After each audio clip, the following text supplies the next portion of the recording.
দ্বিতীয় স্কন্ধ শ্ৰীমদ ভাগৱত পদ ভাগৱত ধৰ্মৰ মহিমা বৰ্ণন মংগলাচৰণ। জয় জয় কৃষ্ণ যাৰ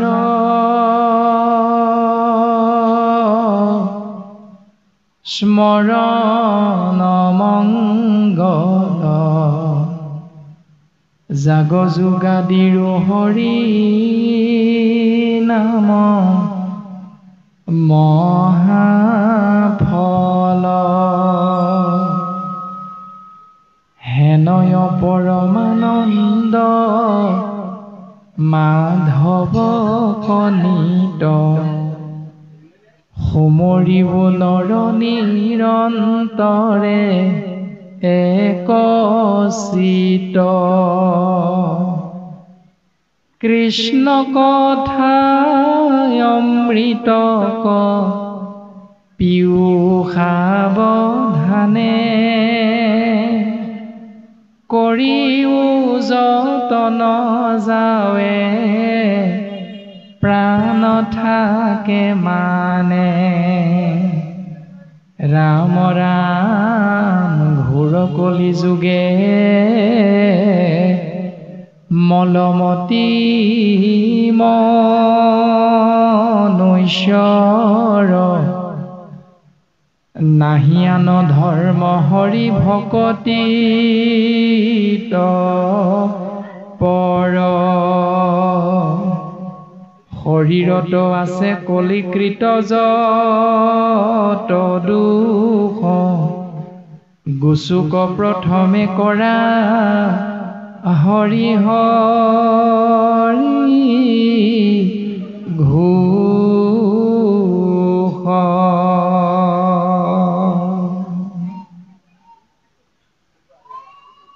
কৃষ্ণ ৰাম কৃষ্ণ ৰাম কৃষ্ণ ৰাম মুকং কৰোতি বাচা লং পংগুং লংঘয়তে গিৰিম য়ৎ কৃপা তমহং বন্দে পৰমানন্দ মাধৱম মাধৱম মাধৱম।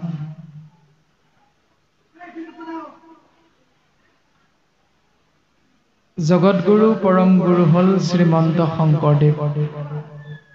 কৃপালু শ্ৰীমন্ত শংকৰদেৱ পৰম গুৰুজনাই আমি সমস্ত জীৱৰ মংগলৰ অৰ্থে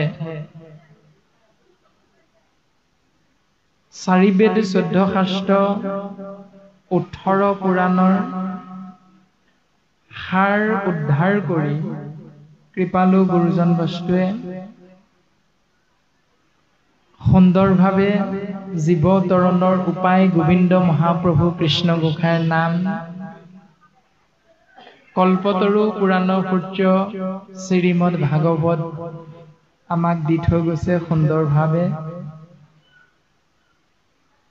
আৰু সেই স্বয়ং কৃষ্ণস্তু ভগৱন্তৰ নামত শৰণ গ্ৰহণ কৰি কলিৰ মলমতি মনুষ্য আমি এই সংসাৰৰ পৰা পৰম গতি লাভৰ বাবে আমি প্ৰয়াস কৰাটো ভাগৱত ধৰ্মৰ লক্ষণ। আৰু তাকেই গুৰুজনাই সুন্দৰভাৱে প্ৰকাশ কৰিছে। ৰাম ৰাম ইৰাতক চাৰি খাচি গাৰু মিৰি যবন কংক গোৱাল অসম মূলোক ধুবাজে তুৰুক কুবাচমে চন্দাল ও আনু পাপী নৰ কৃষ্ণ সেৱ কৰ সংগত পবিত্ৰ হয় ভকতি লভিয়া সংসাৰত ৰিয়া বৈকুণ্ঠে সুখে চলয়। কৃপালু গুৰুজন বস্তুৱে জাতি ধৰ্ম বৰ্ণ ভাষা নিৰ্বিশেষে শিক্ষিত অশিক্ষিত ধনী দুখীয়া উচ্চ নীচ আবাল বৃদ্ধ বনিতা সমস্ত জীৱৰ মংগল হোৱাকৈ গোবিন্দ মহাপ্ৰভু কৃষ্ণ গোসাঁই নিৰ্গুণ নাম প্ৰকাশ কৰি থৈ গৈছে। দৰ্শন দিলে কিৰাত কছাৰী খাচী গাৰো মিৰি জবন পংক গোৱাল অসম মুলুক ধোবা যে তুৰুক কুবা চম্লেশ চাণ্ডাল। আৰু আজি আমি য'ত এই পৰম মংগল নাম আশ্ৰয় কৰিবৰ বাবে আগবঢ়া হৈছে, এই সমাজখনৰ নাম কৃপালু গুৰুজনাই দি থৈ যোৱা পৰমানন্দ ভকতৰ সমাজ। আপোনাৰ মহামহন্তৰ সমাজভাগীৰ নাম হ'ল মিচিং সমাজ। আৰু কৃপালু গুৰুজন বস্তুৱেও এই মিচিং সমাজৰে এজন ভকতক ঈশ্বৰৰ দাস হিচাপে সমাজত চিনাকি দি থৈ গৈছে। সেইজনাৰ নাম হ'ল পৰমানন্দ। মিচিঙৰ পৰমানন্দ, কৈৱৰ্তৰ পূৰ্ণানন্দ, গাৰোৰ গোবিন্দ, নগাৰ নৰোত্তম, মুছলমানৰ চান্দখাই। এনেধৰণে বিভিন্ন জাতি উপজাতিক একত্ৰাপিত কৰি গুৰুজন বস্তুৱে ঈশ্বৰ সেৱা কৰি জীৱন ধন্য কৰাৰ পৰম পথ দৰ্শন কৰাই গৈছে। আৰু আমিও গুৰুজনাৰ সেই আদৰ্শক মান্যতা প্ৰদান কৰি জাত পাতৰ বিচাৰ নকৰি আমি সমস্তজনাই এক দেৱ এক সেও একত বিনে নাইকেও গুৰুজনাৰ এই পৰম সত্যক আশ্ৰয় কৰি যদি জীৱন যাপন কৰিবলৈ চেষ্টা কৰোঁ, তেতিয়াহ'লে শাস্ত্ৰৰ সিদ্ধান্ত সেই জীৱতত্বই পৰম পুৰুষৰ পূৰ্ণ কৃপা লাভ কৰিব পাৰিব। আৰু পৰম পুৰুষৰ পূৰ্ণ কৃপা লাভৰ বাবে সেই গোবিন্দ মহাপ্ৰভু কৃষ্ণ গোসাঁইৰ নাম আশ্ৰয় কৰিবলৈ আমাক যাবৰ বাবে উপদেশ দিছে। সেই স্থানলৈ নাম হ'ল একান্ত ভকতৰ সংগ। শুনা সভা সদ ছয় নেৰিবা শাস্ত্ৰৰ নয়, হৰি গুণ ভাগৱত সাৰ, সাধু সংগ অনুসৰা শ্ৰৱণ কীৰ্তন কৰা, পৰিহৰা পাখণ্ড আচাৰ। পৰিহৰা মানে এৰি পেলোৱা বা ত্যাগ কৰা। আমাৰ হৰিটোত থকা ২৪টা তত্ত্ব বা ২৪টা তত্ত্বৰে গঠিত হৰি তত্ত্বত ২৫ নম্বৰ তত্ত্ব পৰমাত্মা কৃষ্ণ তত্ত্ব। হয়তো আপোনালোকৰ মিচিং সমাজভাগীত দৈ পল এনেকুৱা এটা শব্দৰে ঈশ্বৰ পুৰুষৰ নামাকৰণ কৰা হয়। সেইজনা পৰম পুৰুষ ভগৱন্তৰে আমি একোজন সন্তান। মাত্ৰ আমি জীৱতত্ত্বই নিজৰ উপস্থিতিৰ উমান দিবৰ বাবে আমি জীৱতত্ত্বই আহি ২৪টা তত্ত্বৰে গঠিত প্ৰকৃতি স্বৰূপ শৰীৰত আমি অৱস্থান কৰি আছো। অৰ্থাৎ মই মানে হ'ল আত্মা। মই মানে হৰি নহয়, মই মানে হ'ল আত্মা বা জীৱতত্ত্ব।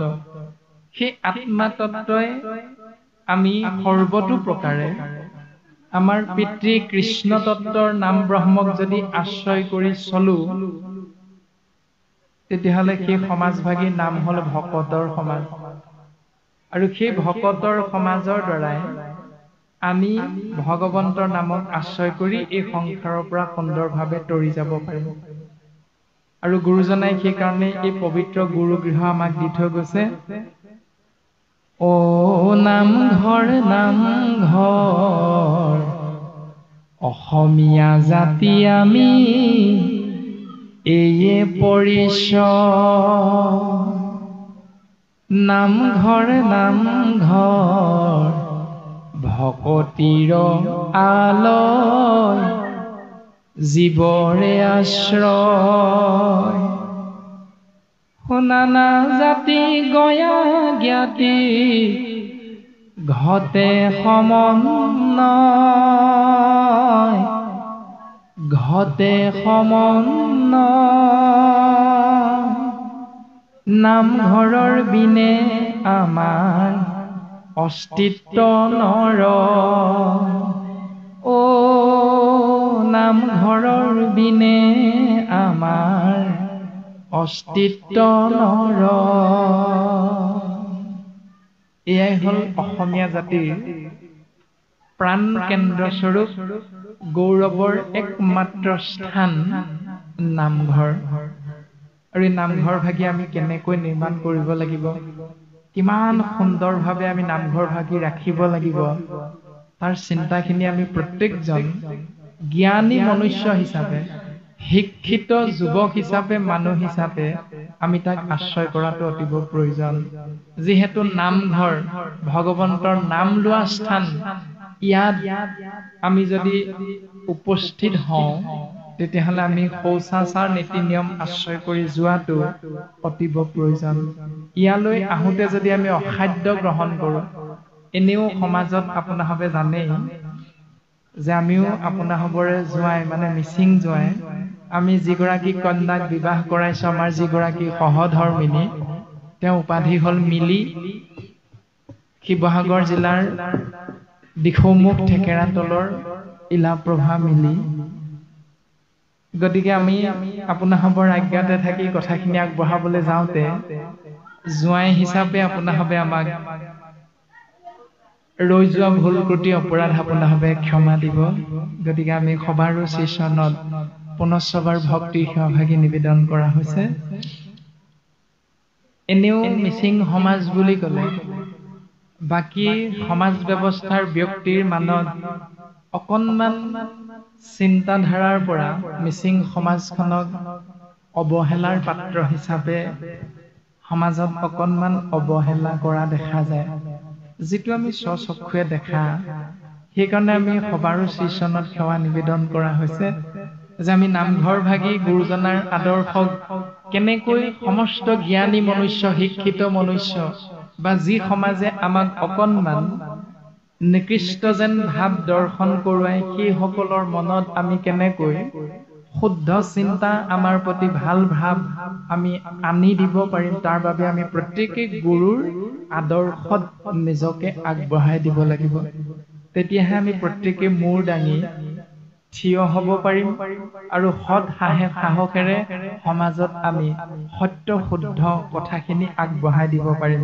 সেইকাৰণে আমি জোৱাই হিচাপে আপোনালোকৰ চৰণত ব্যক্তিগতভাৱে এই সেৱাভাগি নিবেদন কৰা হৈছে আপোনালোকে অপৰাধ নধৰিব যে ভাগৱত ধৰ্ম ভাগৱত দৰ্শন আমি কেনেকৈ আশ্ৰয় কৰিম ভাগৱত ধৰ্মৰ মহিমা বৰ্ণন যে গুৰুজন বস্তুৱে সেইজনা ভগৱন্তৰ দুখানি অভয় চৰণত সেৱা নিবেদন কৰিছে যে জয় জয় কৃষ্ণদেৱৰ জয় যাৰ নাম স্মৰণ কৰা মাত্ৰকে জগতৰ মংগল সাধন হয়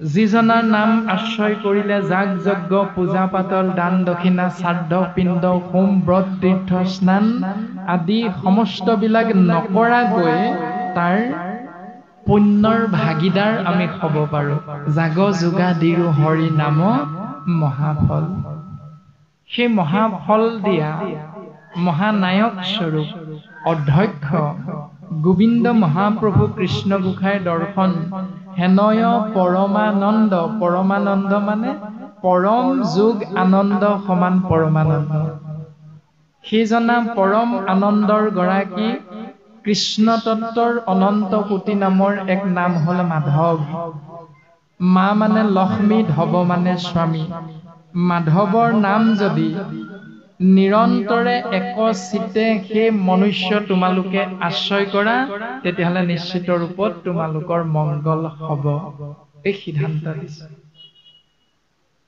তাৰ পাছত প্ৰকাশিত হৈছে কেতিয়ালৈকে সেই নাম আশ্ৰয় কৰিম কেনেকৈ আশ্ৰয় কৰিম কৃষ্ণ কথা অমৃতক পিউ সাৱধানে কৰিও যতন যাৱে নতু চাৰে প্ৰাণে শৰীৰত 25 নম্বৰ তত্ত্ব আত্মা যেতিয়ালৈকে থাকিব তেতিয়ালৈকে কৃষ্ণস্তু ভগৱন্তৰ নাম আশ্ৰয় কৰি জীৱন যাপন কৰিবা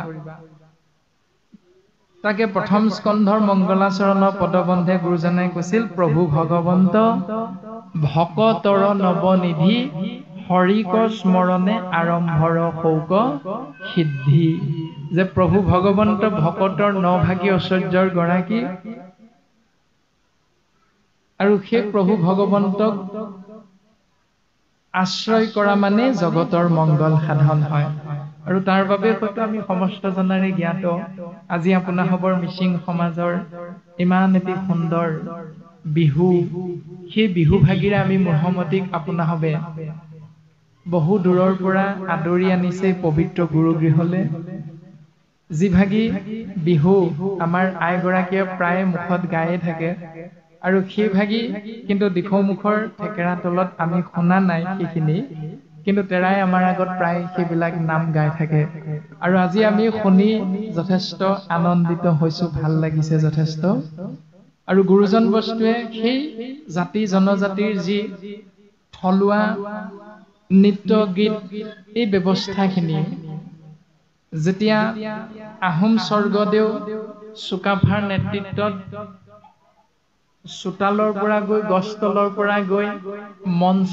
পাইছিলগৈ সেই মঞ্চ বিহুৰ ব্যৱস্থাত গুৰুজন বস্তুৰ আদৰ্শেৰে অনুপ্ৰাণিত হৈ শাস্ত্ৰসন্মতে প্ৰত্যেক জাতি জনজাতি উপজাতি সমস্ত আইবাবসকলে যিসকলে কথাটো অনুধাৱন কৰে হৃদয়েৰে তেৰা সমস্তই এই নিয়মটো পালন কৰে যে হৰিক স্মৰণে আৰম্ভৰ শৌক সিদ্ধি অৰ্থাৎ যেতিয়া হুঁচৰি বিহু আৰম্ভ হয় তেতিয়া গুৰুজনাৰ সেই শাস্ত্ৰসন্মত দৰ্শনক মান্যতা প্ৰদান কৰি বিহু নামখাৰী জোৰা হয়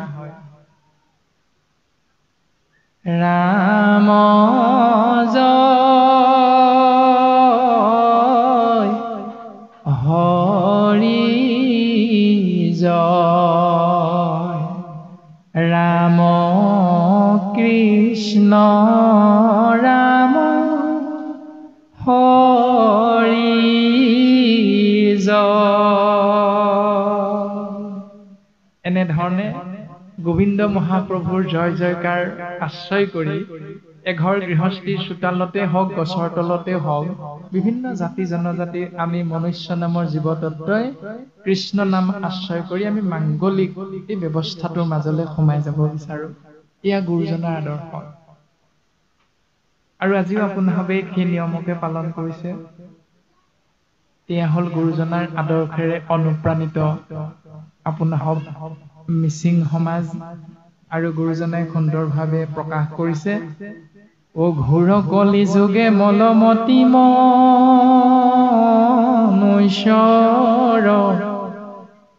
নাহি আন ধৰ্ম হৰি কীৰ্তন তপৰ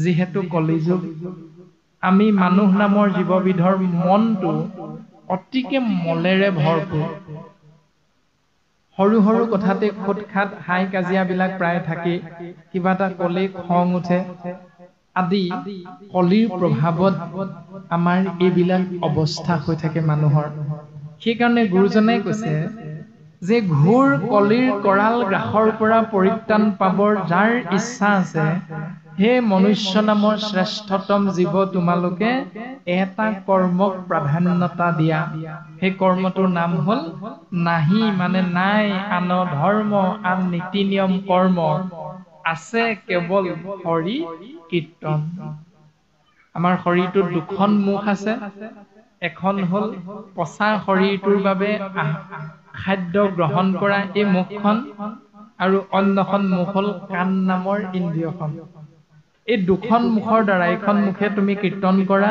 মানে কৃষ্ণ কথা কোৱা আৰু এইখন মুখেৰে তুমি কৃষ্ণ কথা শুনা সেইটোকে কোৱা হৈছে যে নাহি আন ধৰ্ম হৰি কীৰ্তনত পৰ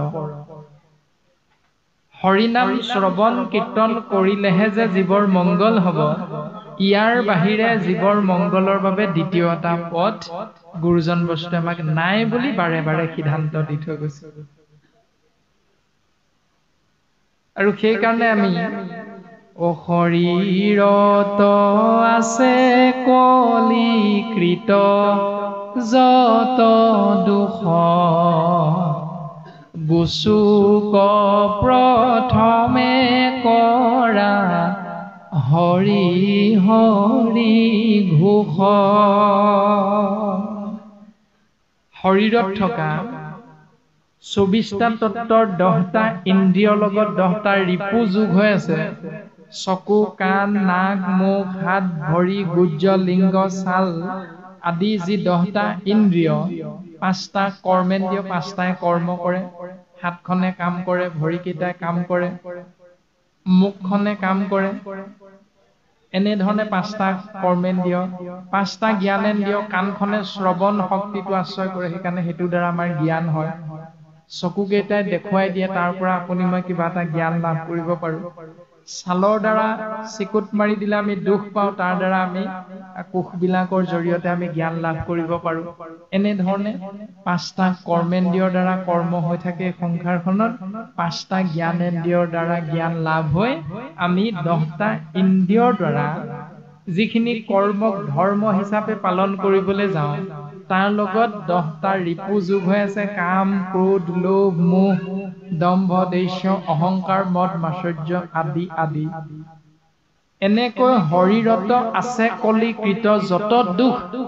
যিমানবিলাক অপৰাধ আমাৰ শৰীৰটোৰ ইন্দ্ৰিয়বিলাকৰ দ্বাৰা জ্ঞাতে অজ্ঞাতে হৈ যায়, এই সমস্ত অপৰাধৰ পৰা যদি পৰিত্ৰাণ পাব বিচাৰা, তেতিয়াহ'লে এটাই উপায়, গুচুক মানে নাইকিয়া হৈ যাওক। প্ৰথমে কৰা হৰি হৰি ঘোষ। ঘোষ মানে ঘোষণা কৰা। প্ৰথমে হৰি বা কৃষ্ণ, ৰাম, বিষ্ণু এই নাম আশ্ৰয় কৰি আগবাঢ়িবলৈ চেষ্টা কৰে। সেইকাৰণে আমাক আজি সম্বৰ্ধনা জনাওতেও ঘোষক বাপ জনাই, যিজন বাপে আমাক গামোচাখন পিন্ধাইছিল, চেলেং চাদৰখন গলত পৰিধান কৰাই দিছিল, সেই মুহূৰ্ততে ঘোষক বাপ জনাই মাইক্ৰফোনটো লৈ কৃষ্ণ অ হৰি অ ৰাম এনেধৰণে ভগৱন্তৰ নাম আশ্ৰয় কৰিছিল। এয়া শাস্ত্ৰসন্মত মাংগলিক কাৰ্য। আৰু গুৰুজন বস্তুৱে এই সমস্তখিনি কথা জীৱৰ মংগলৰ বাবে আগবঢ়ায়।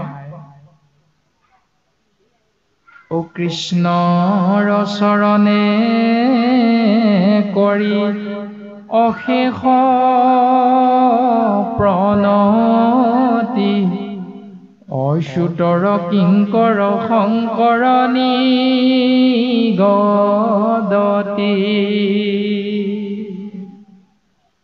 সেইজনা পৰম পুৰুষ প্ৰভু ভগৱন্তৰ দুখানি অভয় চৰণত কোটি কোটি বাৰ, হেজাৰ হেজাৰ বাৰ সেৱা নিবেদন কৰি সেইজনাৰে আজ্ঞা শিৰোগত কৰি তেৰাৰেই নাম বস্তু জগতৰ মংগলৰ বাবে প্ৰকাশ কৰিবলৈ আগবাঢ়িছে। আৰু আগবাঢ়ি দ্বিতীয় স্কন্ধৰ পদবন্ধে প্ৰকাশ কৰিছে। এইৰামে দ্বিতীয় স্কন্ধৰ কথা শুনিও উৎসুকে, নৃপতিৰ প্ৰশ্ন পাছে শুনি মুনি শুকে। দ্বিতীয় স্কন্ধৰ কথা পদবন্ধে আগবঢ়াবলৈ গৈছে। দ্বিতীয় স্কন্ধ আৰম্ভণি হৈছে ৰজা প্ৰশ্নৰ দ্বাৰা। এতিয়া ৰজা কোন? পৰীক্ষিত। গুৰু কোন? শুকদেৱ। প্ৰশ্নটো কি? পদবন্ধে আমাক প্ৰকাশ কৰিব। কিয় প্ৰশ্ন কৰিব লগা হ'ল? পৰীক্ষিত নামৰ আপোনাৰ আমাৰ নিচিনাই এজন হাত ভৰিৰ মানুহ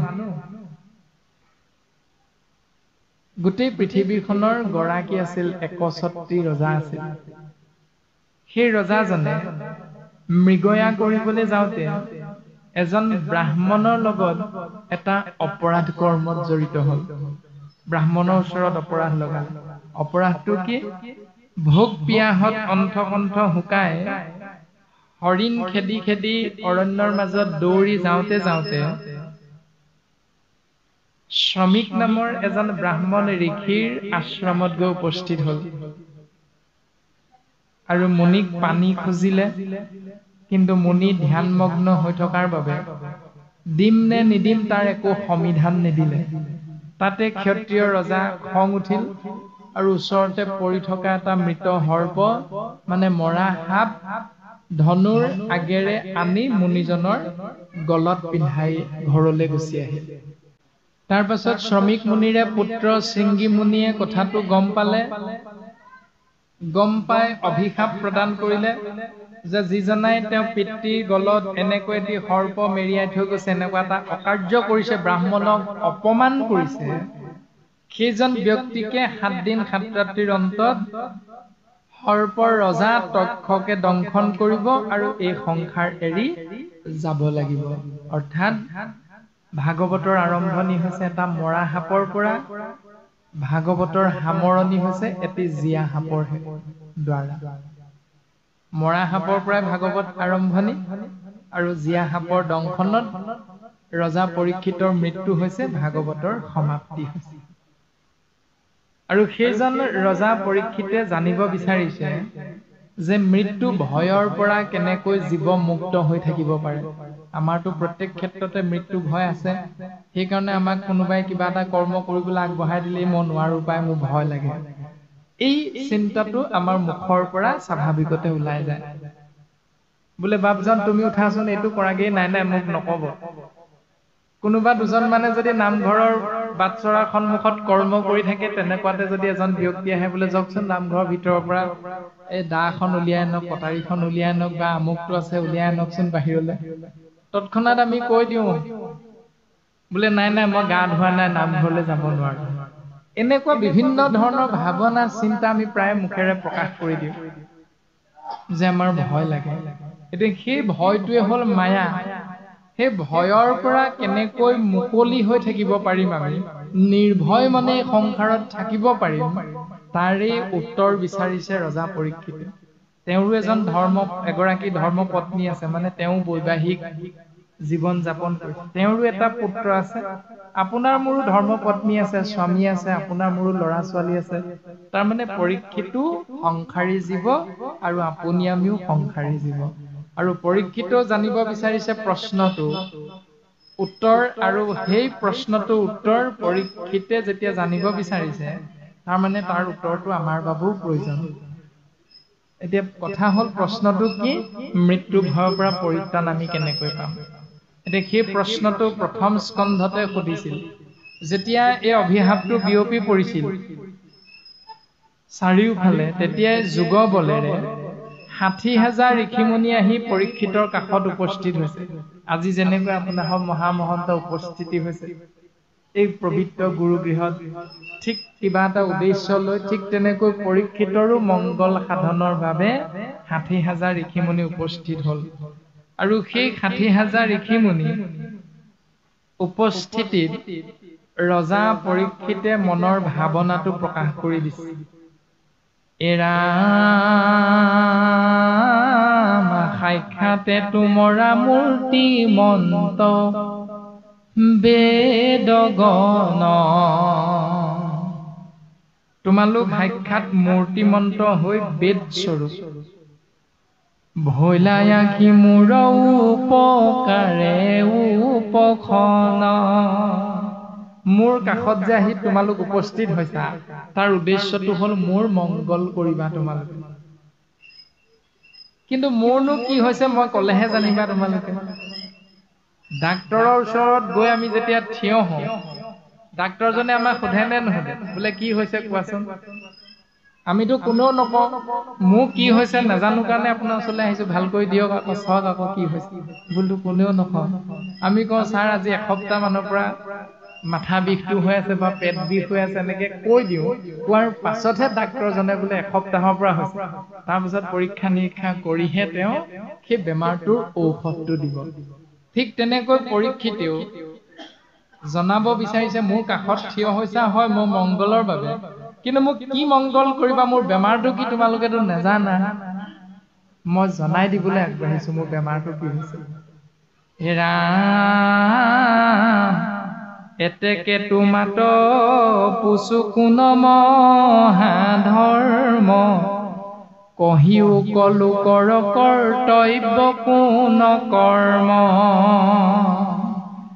মই জানিব বিচাৰিছো মহাধৰ্ম কি, মই জানিব বিচাৰিছো এজন মানুহৰ কৰ্তব্য কি, মানুহৰ কৰ্ম কি, যিটো আমাৰো সমস্ত জনাৰে জানিবৰ ইচ্ছা হয়। তাৰমানে এটি সন্তানক আপুনি মই ডাক্তৰ হোৱাৰ বাবে, পিতৃ যদি ডাক্তৰ হৈছে সন্তানটোকো ডাক্তৰ কৰিব বিচাৰো, কিন্তু সন্তানটোৰ ডাক্তৰ হোৱাৰ ইচ্ছা নাই, তেওঁ ফুটবল খেলুৱৈ হোৱাৰহে ইচ্ছা। এতিয়া সন্তানটোৰ ইচ্ছা নজনাকৈ পিতৃ মাতৃয়ে ডাক্তৰ কৰিবলৈ গ'লে সি সম্পূৰ্ণ ৰূপত সুখী নহবও পাৰে।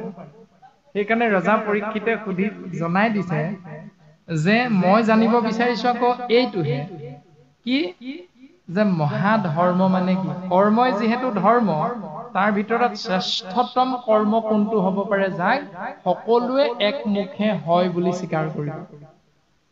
যি ধৰণে অকণমান আগতে এজন ঘোষক বাপে কৈছিল কৃষ্ণ অ হৰি, তেতিয়া আপোনালোকতো কোনেও অ ৰাম বুলি কোৱা নাই, কৈছিলে নাই কোৱা। তেওঁ যিটো কৈছে অ হৰি, আপোনালোক সকলোৱে একমুখে স্বীকাৰ কৰিছে অ হৰি।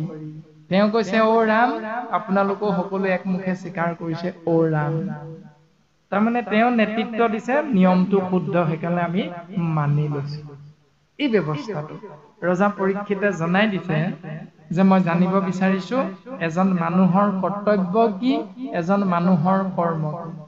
এই বুলি সোধা নাই যে মোৰ কৰ্ম কি, মোৰ ধৰ্ম কি, এই বুলি নাই সোধা। পৰীক্ষিতৰ প্ৰশ্নটো স্বাৰ্থপৰ নহয়, আপোনাৰ মোৰ কিন্তু চিন্তাটো স্বাৰ্থপৰ। যেতিয়া ৰাজনীতিৰ এজন বিষয়া আহিব আপোনাৰ আমাৰ গাঁৱলৈ, তেতিয়া আমি প্ৰথম কি কওঁ, নেতৃত্ব লৈ থকাসকলে কেনেকে মোৰ ল'ৰাটোৰ চাকৰিটো ল'ব পাৰো। কিন্তু কোনেও এইটো নাভাবো যে ৰাজহুৱা নামঘৰ ভাগি কেনেকৈ উন্নয়ন কৰিবৰ বাবে আমি সেই বিধায়কজনক নামঘৰ মজিয়ালে নি বোলে ছাৰ দেখিছে আমাৰ নামঘৰ ভাগ এনেকুৱা, গতিকে আপুনি যদি নামঘৰ ভাগিৰ বাবে সহায় আগবঢ়ায় তেতিয়াহ'লে আমাৰ গোটেই গাঁওখনৰ ৰাইজে আপোনাকে ভোটটো দিম। এই বুলিতো প্ৰায় নকওঁ আমি, প্ৰায়ে কওঁ কেনেকে চাকৰিটো নিজৰ সন্তানটোৰ বাবেহে আমি আনিব পাৰো। তাৰমানে আমাৰ চিন্তাত স্বাৰ্থটো জড়িত হৈ আছে। কিন্তু ৰজা পৰীক্ষিতৰ চিন্তাত স্বাৰ্থটো নাই। সেইকাৰণে ৰজা পৰীক্ষিতে এই সংসাৰ ধৰ্ম পালন কৰি, অৰ্থাৎ গৃহস্থী ধৰ্ম পালন কৰিও তেৰাই সংসাৰৰ পৰা পৰম গতি লাভ কৰিব পাৰিছে। ৰামে কেনমতে হুৱে সৰ্ব পাপত উদ্ধাৰ, কোন কৰ্মে পাৱে লোক সংসাৰৰ পাৰ। কেনেকুৱা ধৰণে কৰ্মখিনি কৰিলে ধৰ্ম হ'ব, যিটো ধৰ্ম আশ্ৰয় কৰিলে জীৱই সংসাৰৰ পৰা সুন্দৰভাৱে যাব পাৰিব আৰু সকলো পাপৰ পৰা পৰিত্ৰাণ পাব পাৰিব। বিশেষত কি কৰিবে ম্ৰিয়মান লোকে, বিমৰিষি কহিওক মুতৰিষি লোকে। হে মান্যবৰসকল, তোমালোকে মোক বিশেষভাৱে এইটো কথা কোৱা যে যিহেতু হৰিধাৰী মনুষ্য নামৰ জীৱকে ধৰি এই সংসাৰত 4টা ভাগত বিভক্ত হৈ থকা জীৱ, উৰণ বুৰণ গজন ভ্ৰমণ, ভ্ৰমণৰ ভিতৰত শ্ৰেষ্ঠ হ'ল মনুষ্য, মনুষ্যৰ ভিতৰত আকৌ 4টা বৰ্ণ আছে, ব্ৰাহ্মণ, ক্ষত্ৰিয়, বৈশ্য আৰু শূদ্ৰ। এই সকলোৱে যিহেতু এই সংসাৰত দুখ পাব লগা হয়, কিবা এটা নহয় কিবা এটা কাৰণত, সেই দুখৰ পৰা পৰিত্ৰাণ পাবলৈ মানে ম্ৰিয়মান লোকে কি কৰাটো উচিত, মোক তোমালোকে জনাই দিয়া। এতিয়া আমি জন্ম যেতিয়া হৈছো আমিতো মৰিমেই এদিন, প্ৰত্যেকৰে দুখ আছে। কাৰোবাৰ ইচ্ছা হৈছিল ল'ৰা এটাৰ দেউতাক হোৱাৰ, কিন্তু তেওঁ ছোৱালীহে 2জনী, সেইকাৰণে তেওঁ ল'ৰা নোপোৱাৰ দুখ মনত থাকি গ'ল।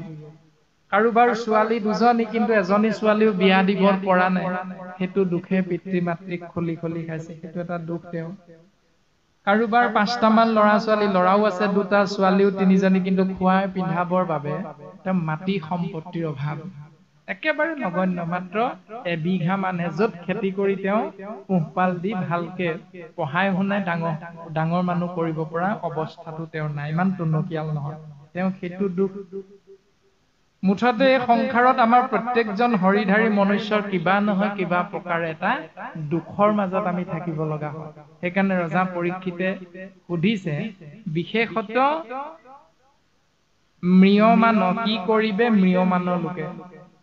কাৰোবাৰ পিতৃ ঢুকাই গ'ল, এই সংসাৰ এৰি গ'ল, পিতৃ হাৰা হ'ল।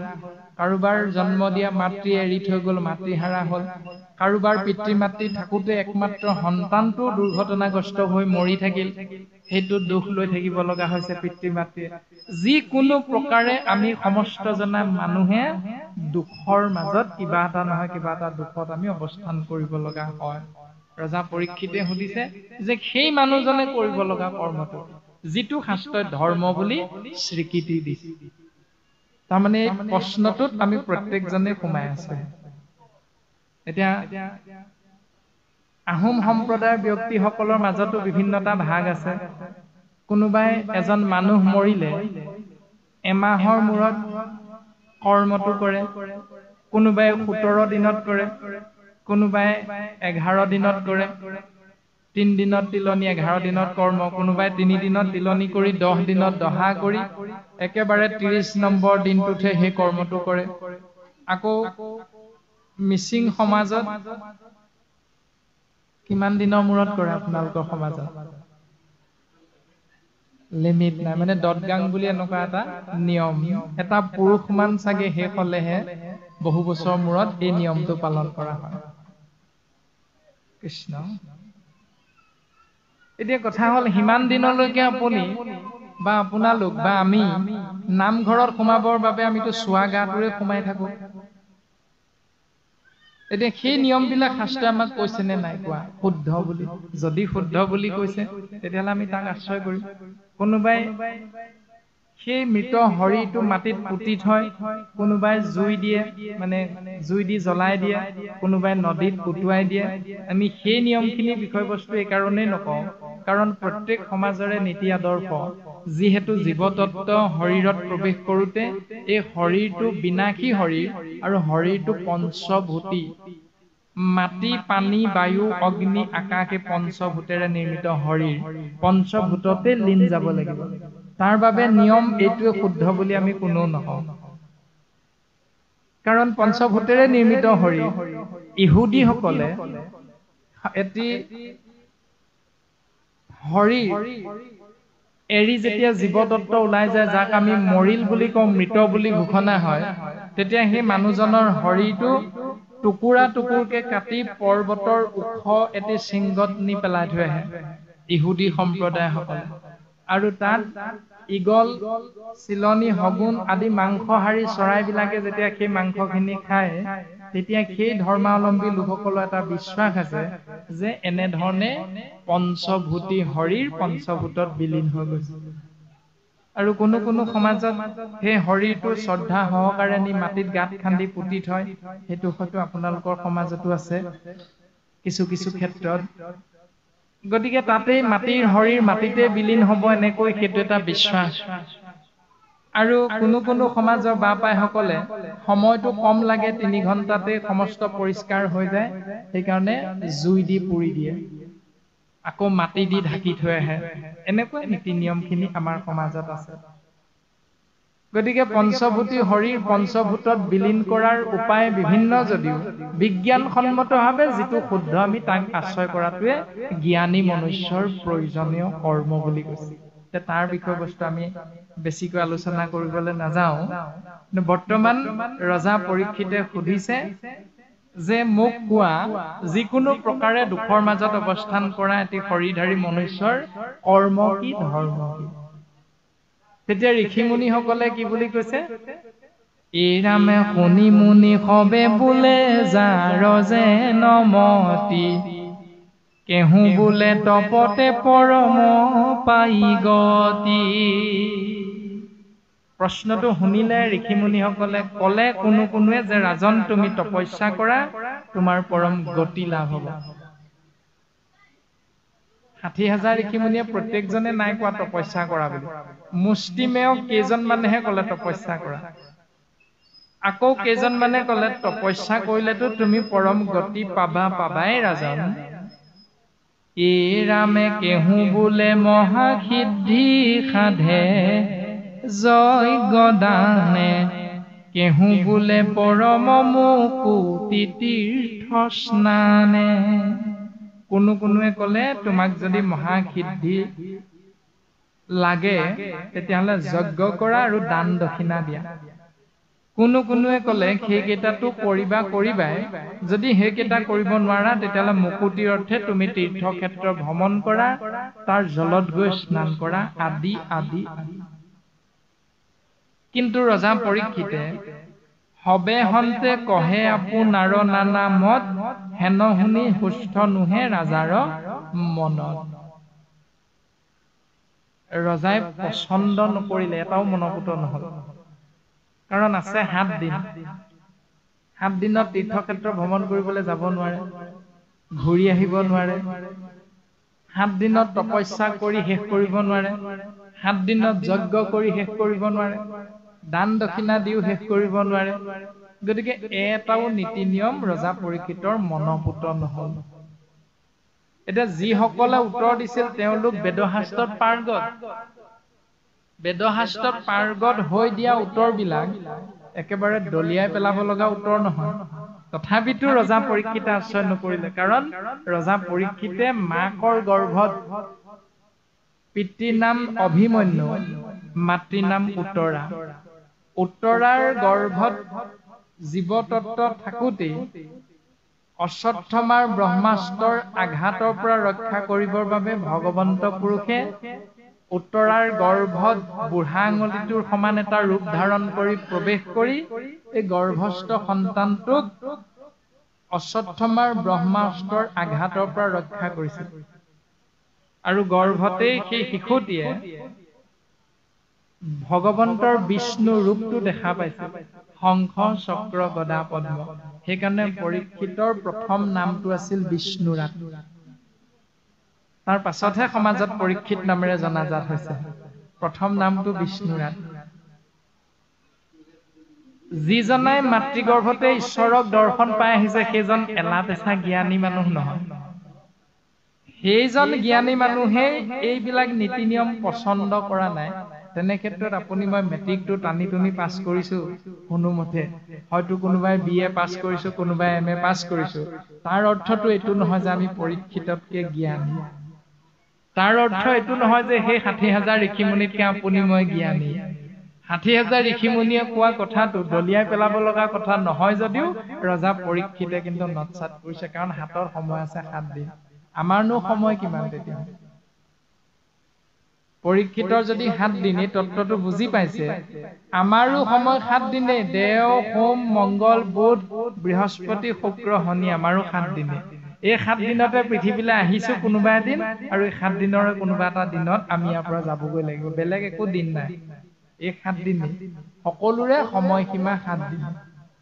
এতিয়া 7 দিনৰে কোনোবা এটাত আহিলো মাতৃ গৰ্ভৰ পৰা পৃথিৱীলৈ, তাৰ পাছত এই 7 দিনতে এই পৃথিৱী এৰি আমি পৰলোকলৈ গমন কৰিব লাগিব।